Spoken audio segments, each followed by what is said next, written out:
You're listening to Dear Strategy, where we answer all of your questions on product and business strategy. And now, here's your host, Bob Caporelli. Welcome to another episode of Dear Strategy, where we answer all of your questions about product and business strategy. Real questions from real people in real companies just like yours. Well, welcome back, strategy creators. We are just coming off of a great month, the month of April 2019. So we're now going into May. And we decided throughout the month of April to feature a 5-part series on understanding the target market for your product. It was actually inspired by a speech that I did at the PodFest Multimedia Expo. So I kind of targeted directly for podcasters, with the idea being that a podcast is a product like any other product. And if you want to be successful with podcasting, you have to be your own product manager, right? And one of the things a product manager has to do before they just start shooting a product into the marketplace is understand their target market, understand the needs, understand the pain points, and provide a product that solves for those problems. And when you do that, you're going to be much more successful in the marketplace. So that is what we dedicated the month of April to. 5-part series, again, really critical information for any product manager or any strategist. So if you missed that series, go back and check out episodes 81 through 85. You'll get a wealth of knowledge. And if you really want the bonus content, go out to the website at dearstrategy.net, click on the blog. I write a blog post for every single episode that I do. It is not show notes. It's literally a written article with a wealth of information. So go out and check that out. And you're getting textbook level, information virtually for free. So I hope you'll go and take a look at that.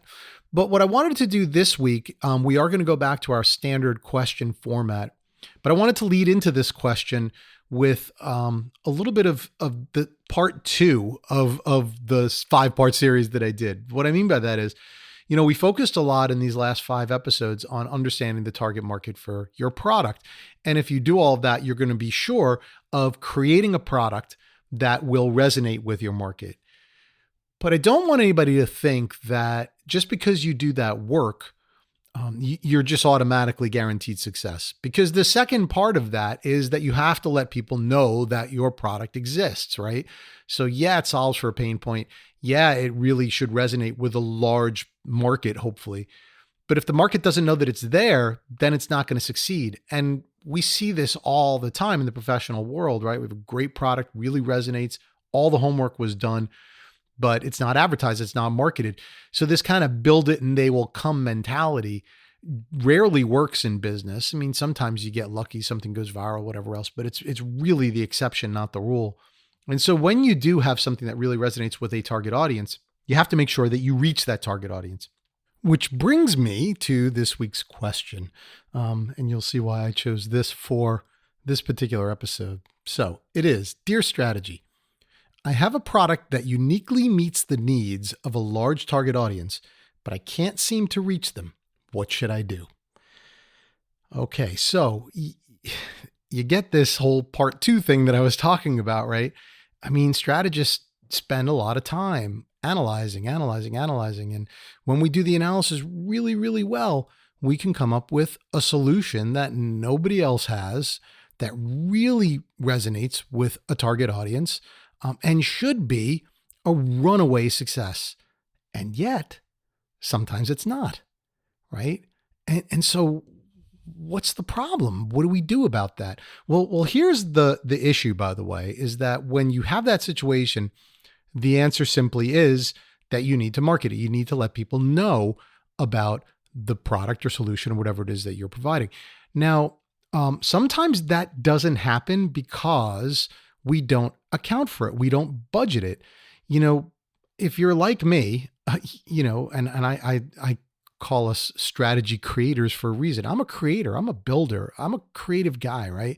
That whole musician, composer thing that I talk about all the time. Like, I love building stuff. And I love when I've built something, looking back on it and saying, wow, this started from an idea and now it's something that's real. And I just get a huge joy out of that.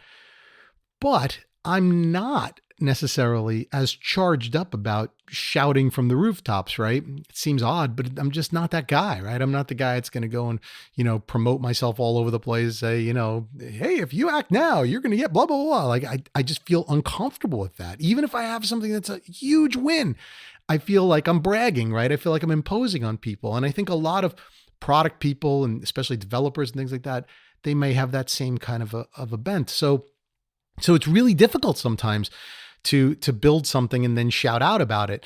And that's what marketing is. On the other side, you see people that can be pretty darn successful marketing crap, right? They just market stuff that you look at them, they're just so good about saying how great they are, but they're selling garbage, right? And yet people buy it. So it can be very frustrating, especially for people that create really great stuff when you create something really great and nobody comes to it. Well, the reason is because, unfortunately, like it or not, you do have to shout out about yourself. You got to find a way to do it. And if you're like me and you're really uncomfortable with that, get a team around you that is comfortable with that. Get a team around you that's really good at that. And by the way, that's not quite as easy a thing to find as you may think. I remember reading not long ago, probably about a year ago, whatever, I got into P.T. Barnum, like a lot of people, right? Because we watched The Greatest Showman and whatever else. Then I started really getting into his life. And I'm located here in Connecticut, just a couple towns away from Bridgeport, which is where P.T. Barnum, kind of made his name and so forth and lived and that type of thing. So we have the Barnum Museum, and half the things in Bridgeport are named Barnum. And so it was just really an exciting history for me. In any case, I read his entire autobiography, as it turns out.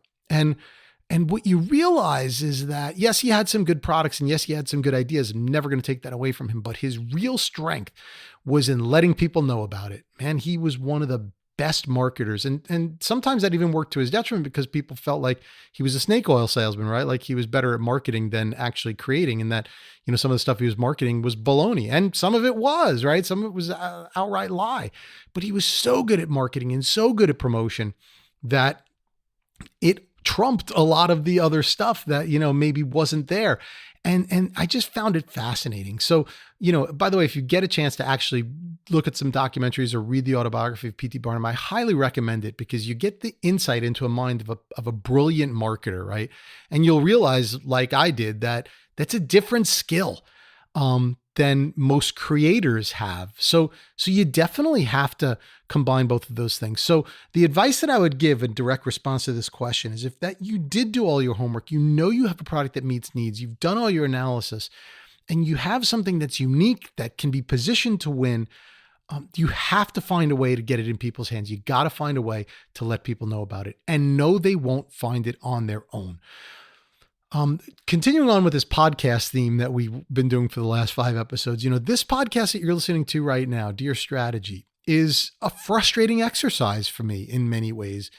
It's unfortunately not something that I can put a lot of money into because it doesn't give me any direct return. So I'm providing it as a free resource to our clients. And if I get some new clients from it, that's great. So admittedly, I'm not pouring a lot of money into the marketing of it, but I know that it adds great content. I know that it meets the needs of my target audience in a way that not much else out there does. When people do listen to it, they tell me how valuable it is. They really engage with it, but getting people to find it is tough. And the reason is that, we don't have a huge listener base, and, 60% or more of podcasts are still consumed on Apple Podcasts.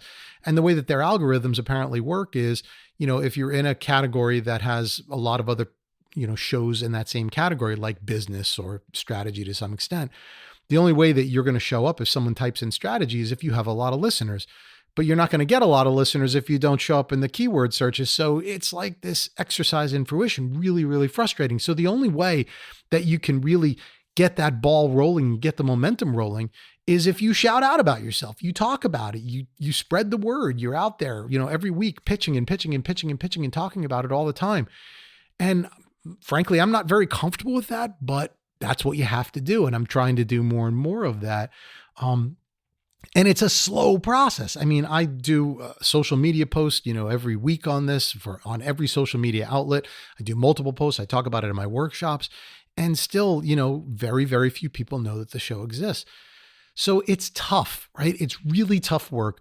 So the 2 pieces of advice I would give on this is, as I said, 1, if you are not good at it and you really like focusing more on creating, surround yourself with that team that is good at it. And make sure it's not just someone who says that they can market, it's someone who they get off on marketing. That's what they do. They can't live without shouting out all the time to people unabashedly, right? And they're really unafraid of rejection or any of those things. That's what you need. So that's the first thing. But the second thing that I would say, and this kind of applies more to, larger companies and so forth, is that make sure that you budget it.